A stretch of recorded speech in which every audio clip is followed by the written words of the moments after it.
बिस्मिल्लाहिर्रहमानिर्रहीम। Robert Frost की एक और ज़बरदस्त पोइम लेकर मैं हाज़िर हुई हूँ। ये पोइम जो है हमारे 9th क्लास के सिलेबस में भी शामिल है, उन बच्चों के भी ये काम आएगी और ये पोइम जो है वो मुझे बड़ी पसंद भी है। ये पोइम जो है बेसिकली 1922 में लिखी गई थी, लेकिन जो ये पब्लिश है ये 1923 में हुई थी। तो इस पोइम के ऊपर जो है वो एक हम डिस्कशन करेंगे। बेसिकली जब ये पोएम तहरीर हुई थी और ये पब्लिश हुई थी, तो आप यूँ समझ लीजिए कि इंग्लिश लिटरेचर में एक गोल्डन कंट्रीब्यूशन जो है वो हुआ था कि इंसान अपनी ज़िम्मेदारियों में जो है वो इतना उलझा हुआ है कि वो नेचर को एंजॉय नहीं कर पाता और इस बात से जो शायर हज़रात होते हैं, वो बहुत तकलीफ़ महसूस करते हैं। तो इसके ऊपर उसने ये पोएम लिखी है, आइए इसका तर्जमा करते हैं। Stopping by woods on a snowy evening एक ज़बरदस्त राइटर की जो है वो तहरीर है, जिसमें वो कहता है कि whose woods these are, I think I know his house is in the village, though he will not see me stopping here to watch his woods fill up with snow। वो कहता है कि जिस जंगल से मैं गुजर रहा हूँ उसमें एक घर है और उस घर का जो रिहायशी है उसे नहीं पता कि मैं यहाँ पर हूँ। वो नहीं जानता कि उसका जो जंगल है वो स्नो से भरा हुआ है और वो इस वक़्त नेचर के इस चार्म को खूब जो है वो एन्जॉय कर रहा है और वो आई थिंक इस रास्ते से सिर्फ गुज़र रहा था, लेकिन वो रुक गया है शायद और वो रुकने से स्नो के गिरने के मंज़र को बहुत ज़्यादा फुल जो है वो एन्जॉय कर रहा है। तो जो जितने भी पोइट्स होते हैं वो चीज़ों को सिर्फ देखते नहीं हैं, बल्कि उनको फ़ील करते हैं और जब उनको फ़ील करते हैं तो उनको फिर वो डिस्क्राइब जो है वो रिटन वे में कर देते हैं। शायर जो है वो ये बताना चाह रहा है पहले स्टैन्ज़ा में कि जो वहाँ से जब वो गुज़र रहा है तो वो देखता है कि जो एक खूबसूरत मंज़र है और उसका जो दिल है कि उसका दिल है कि वो वहाँ पर रुक जाए, कुछ देर वहाँ पर क़याम करे। आगे बढ़ते हैं। कहता है my little horse must think it queer to stop without a farm house near between the woods and frozen lake the darkest evening of the year.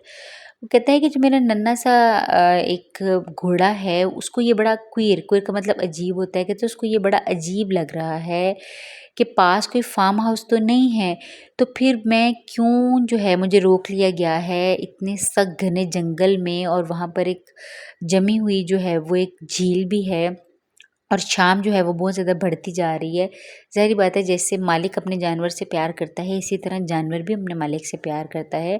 तो जो घोड़ा है वो भी इस वक़्त कशमकश में मुब्तला हो गया है कि मेरे मालिक को अचानक क्या हुआ है कि वो इतने घने जंगल में जब इतनी शाम हो रही है, ख़तरात जो हैं वो ज़्यादा हैं, तो क्यों वो यहाँ पर एक कोई पास कोई ठिकाना भी नहीं है, तो क्यों उसने मुझे एक सख्त सर्दी की लहर में जो है वो खड़ा कर दिया है। लेकिन जानवर ज़ाहिर बात है वो उस पोएट की उस टाइम की फीलिंग्स को समझ नहीं सकता और वो बेज़ुबान है, लिहाज़ा वो सिर्फ़ और सिर्फ़ अपने मालिक को जो है वो घूर रहा है और सोच रहा है कि ये सब क्या हो रहा है। आगे बढ़ते हैं। He gives his harness bells a shake to ask if there is some mistake. The only other sounds the sweep of easy wind and downy flake. वो कहता है कि वो घंटी बजाता है, यानी कि जो घोड़े के गले में घंटी बांधी हुई है वो उसको बजाता है। To ask if there is some mistake, वो ये पूछना चाहता है कि क्या मुझसे कोई गलती हो गई है।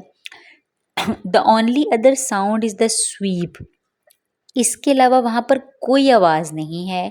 Of easy wind and downy flake, माँ सिवाय इसके कि वहाँ पर हवा चलने की आवाज़ है या जो बर्फ़ के गोले छोटे छोटे गिर रहे हैं या यालाबारी हो रही है उसकी आवाज़ के अलावा वहाँ पर कोई भी आवाज़ नहीं है। तो इस खामोशी को, इस सकूत को तोड़ता है वो घोड़ा अपनी बेल को बजाकर और जैसे आप समझ लें कि उसको दोबारा रियल उसकी इमेजिनरी वर्ल्ड से उसको रियल दुनिया में लेकर आता है और उससे पूछना चाहता है कि क्या मालिक मुझसे कोई गलती हो गई है? क्या आप यहाँ अचानक यूँ रुक गए हैं? क्या मामला है? जानवर चूँकि परेशान हो रहा है तो वो अपने मालिक से ये क्वेश्चन कर रहा है रिंग बजाकर। द वुड्स आर लवली, ये जंगल बहुत खूबसूरत है। डार्क एंड डीप, घना है, गहरा है। But I have promises to keep, अब रॉबर्ट फ्रॉस्ट जो है वो दुःख कर रहे हैं। उनको दुःख महसूस हो रहा है, वो कहता है कि मुझे बहुत सारे वादे निभाने हैं। देखिए, वो एक पोएट होने के साथ-साथ एक फ़ादर भी थे, एक हस्बैंड भी थे, तो उनको अपने बच्चों के लिए उनकी कफ़ालत भी करनी है, तो उसको उनका घर पहुँचना बहुत ज़रूरी है। And miles to go before I sleep, और कहता है कि मुझे भी बहुत मीलों का सफ़र तय करना है, क्योंकि मुझे घर जाकर आराम भी करना है।